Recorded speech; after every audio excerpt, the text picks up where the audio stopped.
may have run up and down the basement steps or downstairs steps a few times. The printer's jammed. So anyway, I was trying to get my notes and the printer had other plans. What can I say?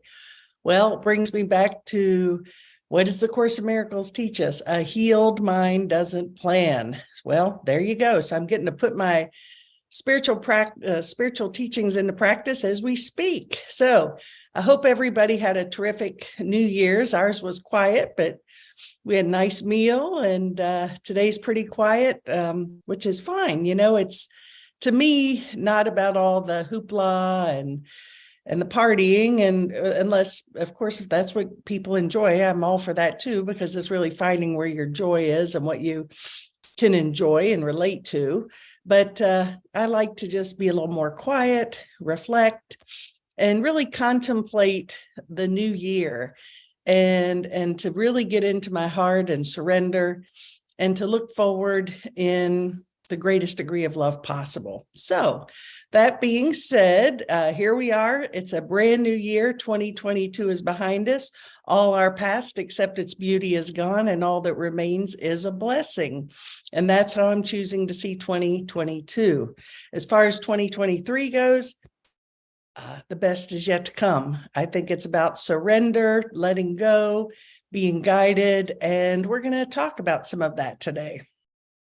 So some of you may have joined us yesterday on our final module of our Ascension 22 process that I, along with Bob and Shannon and Jason and Heather and Dale, we started this last New Year's Day, and we moved through. We had so much fun on the first one that we continued on 4 more modules, which ended yesterday. And the focus of our ascension process yesterday was the spirit.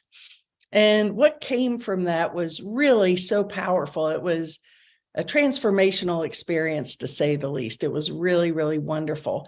And I'm going to get in to share some of that in just a few minutes with you. But before I do so, I do want to just go over a couple of key points that I want to bring out. And for those of you that are Course in Miracles students or interested possibly in learning more about it, there is an opportunity today to start the 365 lessons, one for each day of the year.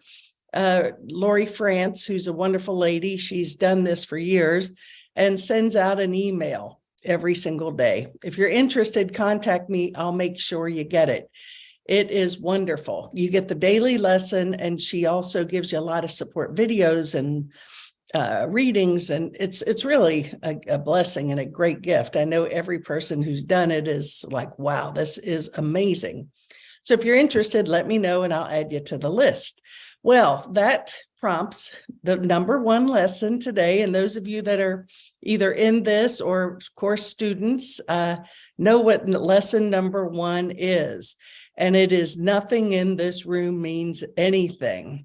And I sort of want to start with that because, what does that really mean? And, because a lot of times people say, what the heck does that mean? I mean, that's insane. Nothing in this room means anything. And what's that about? Well, we're going to talk about that just a little bit. And really, the way I interpret that is the Course in Miracles and really all spiritual and religious teachings, in my mind, lead us to the heart, lead us to be led by love, by spirit, by God, whatever it is, however you identify and relate to that. And to do that, we have to let go of all of our preconceived ideas and our notions about how we think things should be or what they really are, our perceptions, our judgments, our stories. And, so to do this, it just kicks you right in the teeth in the lesson 1, right? Nothing in this room means anything. So you just look around. That picture doesn't mean anything. This table doesn't mean anything. That chair doesn't mean anything. And what it's doing is I love how these lessons in the Course in Miracles start obviously with this one, and they build throughout the year. And as you do those, do the lessons and just follow the orders, the mantras or the meditation process, whatever it is, you'll notice that you have lifted a huge veil of darkness, and you feel much lighter. You begin to see nothing in this room means anything. You see you see through it, you see past it, you see that God, there's a lesson a little further down the road here that says God is in everything I see. And that's the truth.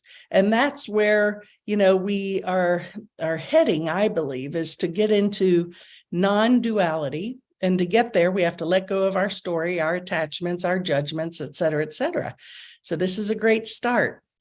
Nothing in this room means anything. A couple of other treasures from the Course of Miracles are, I am not a body, I am free, for I am still as God created me. And with that is also a powerful teaching, because it really is a practice in identifying with our eternal nature, our changeless, formless, and eternal nature, which is our spirit, and living from spirit, rather than living from our stories and our false identities, our ego identities.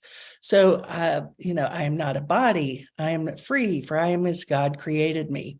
So then, interestingly enough, synchronicity and flow, which I talk about a lot, Marianne Williamson does these terrific meditations every morning, 2 minutes. And today, I'm not affected by anything going on in the world. I did not exactly get the language to that exactly, but meaning that the more we are identifying with our true nature, our spirit, that we become less engaged, less infected, well, that too, affected by the world as we have determined it should be or shouldn't be. And then we can begin to just be more in acceptance, rise above the battleground. All of these are lessons in mastery, in ascension, in peace, in love. And that's what we're all seeking. And so this is, those of you that have been with me for a while, this has been a journey that we continue to be on. And I know that those of us who are doing the work, we're different. We're in the world. We're not of the world. Yes, we have a ways to go, but be grateful for how far you've come, right? So we have to understand it's an undoing process. The Course doesn't aim at teaching the meaning of love, for that's beyond what can be taught. It does aim, however, at removing the blocks to the awareness of love's presence, which is your natural inheritance. What does that mean? Again, presence, letting go of nothing I see in this room means anything, instead of that's this and that has this meaning for me and that has that meaning for me, and I can remember this and relate all these things to it.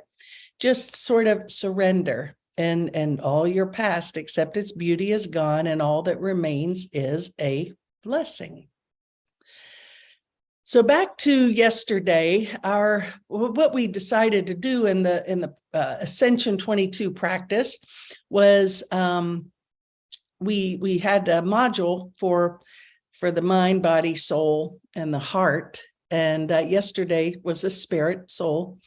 And we focused on, each of us gave our perspectives, music, meditations, whatever, interpretations of what that meant to us spiritually, and how that could be integrated into our ascension process. So yesterday, being the spirit, Bob and Shannon were really the keynotes of yesterday's talk, and we were supporting their message. We talked a good bit, obviously a lot, about the spirit, the soul. Well, Bob and Shannon are big advocates of, and myself included, been doing breath work, not so much recently, but got into it about 35 years ago, transformational breath work. And it's a very powerful experience. And what they really started focusing on is spirit equals breath. And breath is our life force.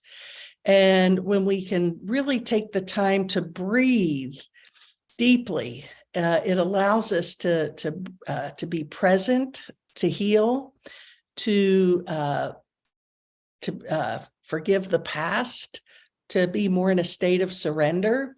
And so we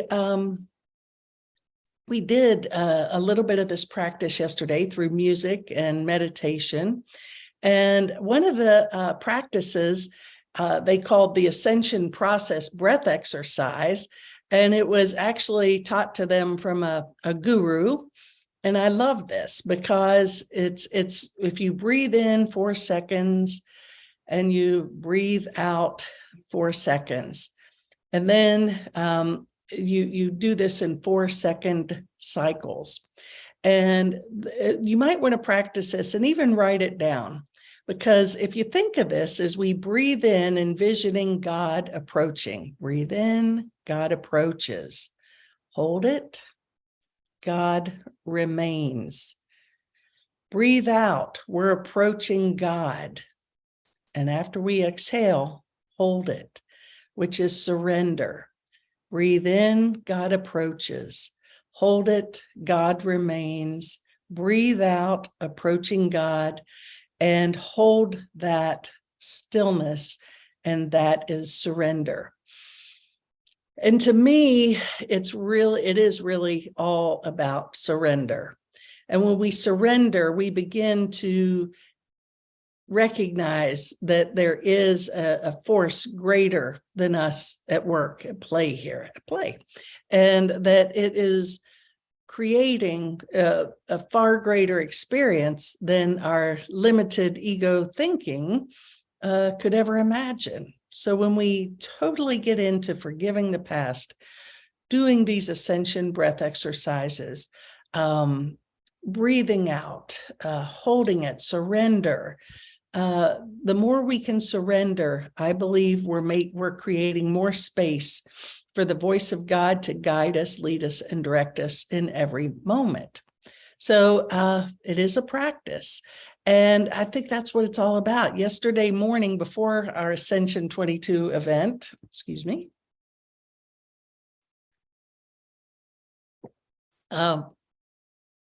I was listening to, I tend to get in the fitness on the treadmill and listen to this one and that one and videos, and just a little this, little that, eclectic.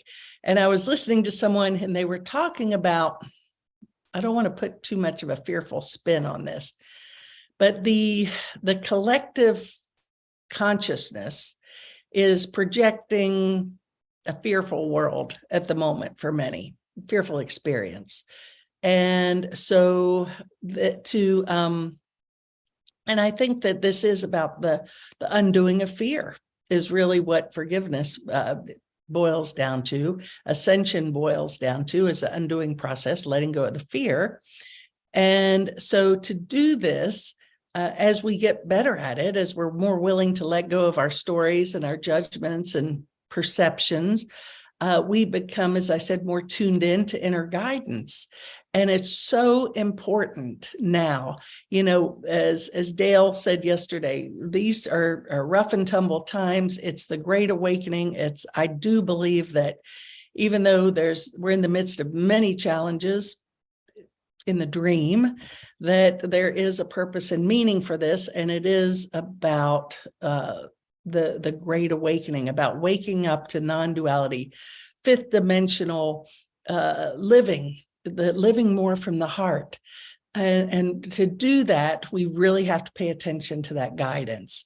So all paths, Marianne Williamson, this video I'm listening to, everything we talked about yesterday, this wonderful astrologers, I'm listening to many now, they're all saying the same thing. And it's really about living from the heart, living from love.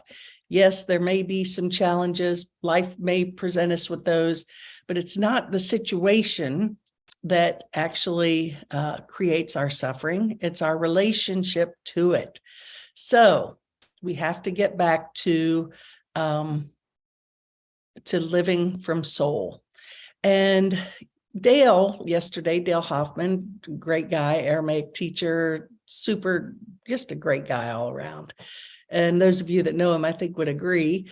He talked much about, he had talked about that we're a piece of the big soul. We're all a piece of the big soul, and we're not separate from anyone or anything. And we need to recognize that, because we don't awaken alone. Spiritual awakening is a collective experience. And I believe I've said many times over the years, there is a quote from the Course in Miracles that says, God is incomplete without me. And meaning that until we all get it, none of us fully get it. Okay. So if we truly want to awaken to this new earth, awaken to heaven, our true nature, it comes requiring us to really clean our stuff up, offer forgiveness. I think that starting the new year not carrying any grievances or judgments of the past is a great way to move forward, because we are a piece of the big soul, this tapestry. So understand that maybe, who have I not forgiven today? Where am I still upset? Where am I holding grievances? Don't carry that burden into the new year. Now, I also, thank you, Sue, sent me another great video about every day is New Year's. And I do believe that too. We don't have to wait till January 1 every year to do this work. Every moment, we're reborn every moment. So it's about living in presence. And really, I look at every day as an opportunity to begin again. So you had a bad day yesterday. It's okay. Don't carry it into this one. You just sort of clean the slate. It's a new palette for us to create and move forward, to listen to that still small voice and move in. So I think also, obviously, the message of God is incomplete without me, that we're here, that we are part of the big soul. All of these are truths, and I think imperative for our awakening. And that being said, I think it's real important to protect our what comes into our field, because the more we can nurture our field, the more we can protect our thoughts, our thinking. That makes us a stronger beacon of light to express into the world. And this really is a journey of self-awakening. And so the more I do my work, and the more you do your work, that's the greatest blessing we can offer into the world. So it's really a single man's journey, woman's journey, right? And I think part of that is what's so important. And I'm finding, I used to be very interested in being in groups and doing this and doing that.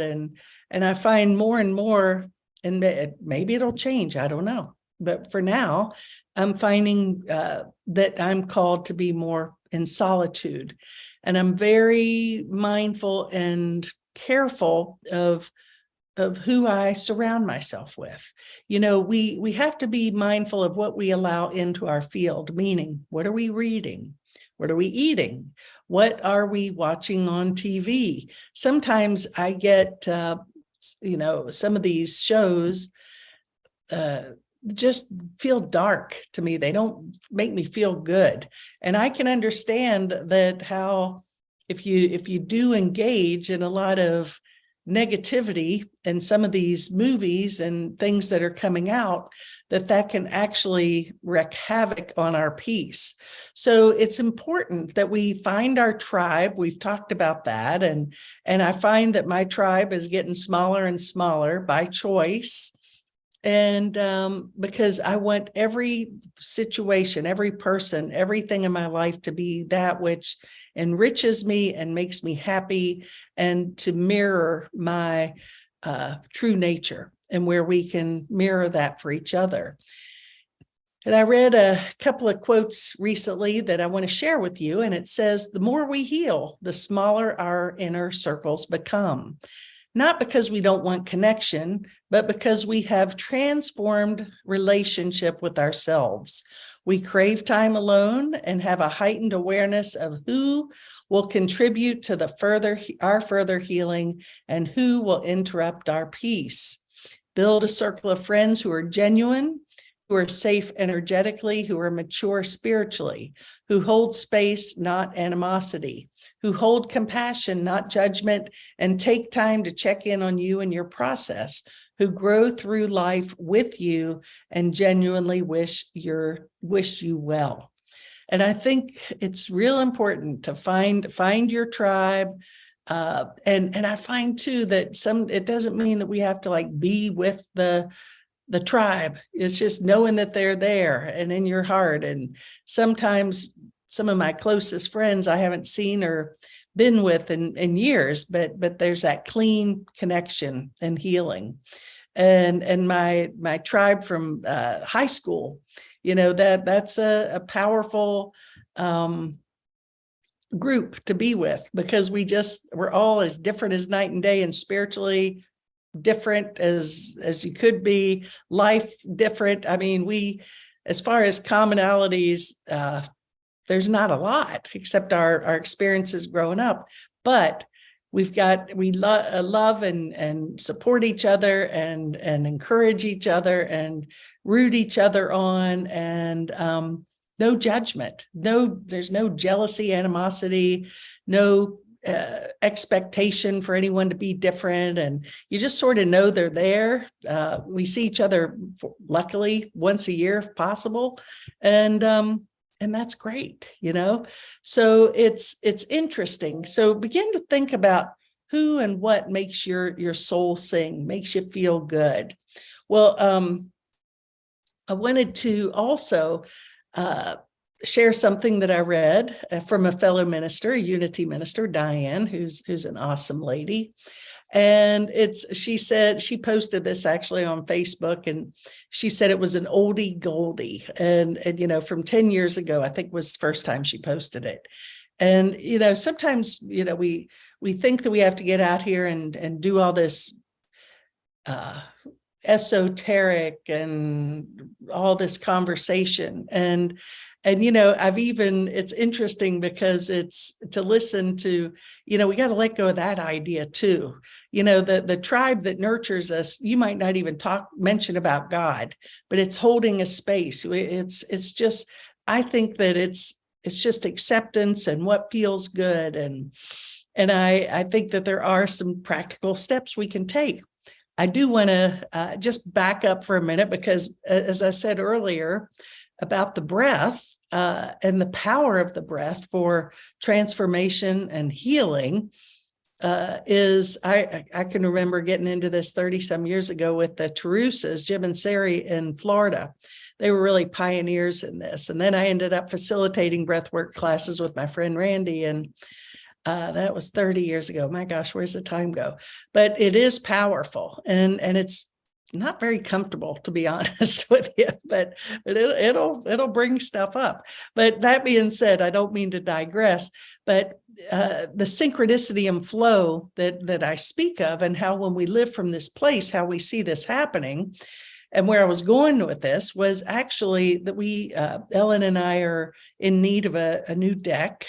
We have patched ours to where it's not patchable, really. We need a new one. So now we're getting a new one, and we're getting a Trex, and we're going to make it bigger, and it's going to be fun and fabulous is my mantra for 2023, by the way. And anyway, so our neighbors 2 doors up, they had a deck. We looked at it. We liked it. Who did your deck? They sent us this young man. We could not have been a better fit. He was here Friday. We've met with him a few times, and he said, we are so on the same page where we talk about everything but decks. And what does this have to do with anything, right? Well, I'm getting there. So that being said, we were talking about insurance and healthy living and, this and that. And anyway, a friend of his had told him that his philosophy was the root of of most illnesses was lack of oxygen in the cells. So breath work is healing. If we can oxygenate the cells, consciously breathe, don't hold your breath, breathe in, hold, release. You take that time to consciously breathe, close your eyes, be still. It's very, very healing. So much so that I now am very intrigued by that oxygen that you can spray in. Keep you posted on that. I ordered some of that because, hey, it's all about what we're led to do. I was led to do that. Okay, back to practical things we can do. Start your day with God. End your day with God. Drink more water. Important. Eat more fresh food. By the way, when you're drinking the water, squirt some organic lemon juice in it. That alkalizes it. Also, lemon juice is very healing, so drink more water with lemon. Eat more fresh food. We know that. Associate with people you admire. Read or listen to something every day that inspires you. Get your body moving. De-stress. De-stress is so important. Love yourself. And I think this last one is so important and so reiterated by our ADL Lions of Divine Love founder, Dr. Barb Selwa, random acts of kindness. We can all do something to bring a little sunshine into someone's life. So those simple daily practices, just, start your day with God, end your day with God. Drink water with lemon, eat good foods, practice random acts of kindness, self-love, de-stress, get moving, read something that's inspiring and associate with people you admire, or again, that tribe which lifts you up, makes you feel good, and take time to be still. I think that's really, really important. Well, interestingly enough, and I'm very grateful to people who send me videos and emails and texts. And I got a really beautiful letter from a woman a couple of weeks ago, which reminds me I need to respond. Thank you. Another sermon that she shared. So I get all these great little messages from people, and I do appreciate them. And takes me a little time to get to some of them, but I do eventually. And this came in this week from a couple of different people, and I wanted to share it with you because this is besides fun and fabulous, the 2023, this is really speaks to me and how I choose to proceed in every moment to the best of my ability. And it was titled "Pray Like Christ."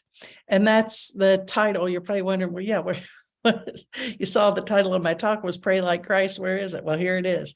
And this is what I'm going to wind up with.